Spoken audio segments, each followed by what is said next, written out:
So what are the big takeaways from last night's event? David Plouffe served as President Obama's 2008 campaign manager and later as a senior advisor to President Obama. He's with me now. Great to see you, David. So what was your biggest takeaway? Well, the debate really was about, for Hillary Clinton, I think, trying to win undecided voters as it was for Donald Trump, and I think she needed to provide more enthusiasm for the so-called Obama coalition. I think she did those things. I mean, the first 15 minutes or so I think were fine for Trump. After that, it was a disaster. I mean, I've been through good debates and bad debates. The question for me really And you're open about the fact that Barack Obama had a very bad debate, yes, that first debate against Romney. And we were honest about that externally and internally. By the way, the Bush campaign was in 04 too when they had their first bad debate with Kerry. The thing I'd worry about if I'm a Republican is if Trump actually believes he did well and is not going to adjust. And if he brings into that town hall meeting what he did here in New York, it's going to be a disaster. I mean, it was one of the worst debates I think a major party nominee has had, and really raised questions about his fitness and his temperament. Oddly, he talked about that. And there's also a lot of things coming out of the debate. Alicia Machado, him saying it's smart not to pay taxes. The former Miss Universe. Right. His Iraq craziness about call Sean Hannity and confirm I was against it. So there was a lot of things that will live on in the next couple of weeks. So who was the target? So she needed to energize her base, but who was the target? Like, who are they both fighting over in that debate? Well, I think there are undecided voters, true undecided voters. And I think it's hard for, I don't think Trump lost any vote last night, but he's in a position in the race where he has to add vote. So I think undecided voters, they're not all going to make the decision overnight, but I think she solidified and helped herself. Then she's also got, you know, younger voters, voters that might be thinking about Gary Johnson. It's very important that she converts some of those. Here's what Newt Gingrich came, a big, surrogate for Trump. He came out and said he's sickened by the intellectual dishonesty, arrogance, and smugness of the so-called intellectual yet idiots. Talking about how she's got this Ivy League polish and arrogance with smoothness, but he's the one who appeals to real people who are out there suffering.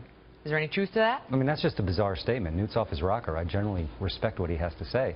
So, listen, Trump's going to get 42, 43, 44. Or any Republican nominee is going to get that.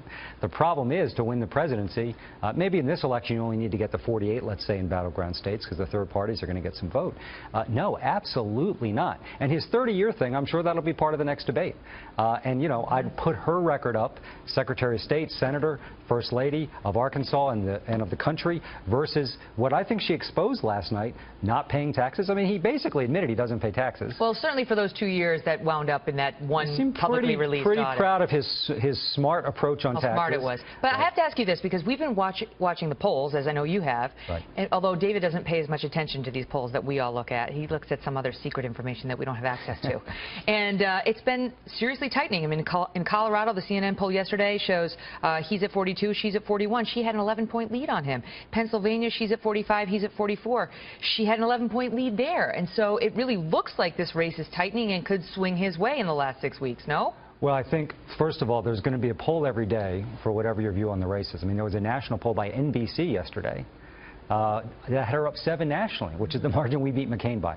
So none of these polls look at 100% of the vote that's going to happen on Election Day. And when you look at that, I think she's got more to gain. I think she'll do better with undecideds. She'll pull off some of the Johnson-Stein vote. And I think Trump's coming up against the ceiling. So a poll that says something's 42-40, even if it's right, even if that's the firm choice, what about the other 18? So most of the polls this time, after the first debate in 2012, had Romney winning nationally, had the states tightening. But what we were able to see through good data and good analytics was a presidential year turnout very much to our liking. So I think she's got a decisive edge in the Electoral College. Pennsylvania, to me, you don't even need to look at analytics. She's going to have too big a margin coming out of Philadelphia and the surrounding suburban counties for him to make that up. You say no way does he win Pennsylvania? No way. Wow. How about Florida? I think she's got the edge in Florida, the edge in North Carolina, edge in New Hampshire, edge in Nevada. I think she's going to win Ohio and Iowa, too, but those are the two where Trump's doing the best. There's no question about that. And I think they're What do you put the odds now of a Hillary Clinton victory at? I say 100%, which I know people think is crazy. But I've been through this a couple times, and you look at how do you get to 270 electoral votes. The other thing I'd say, it's going to sound partisan, but this is what I believe.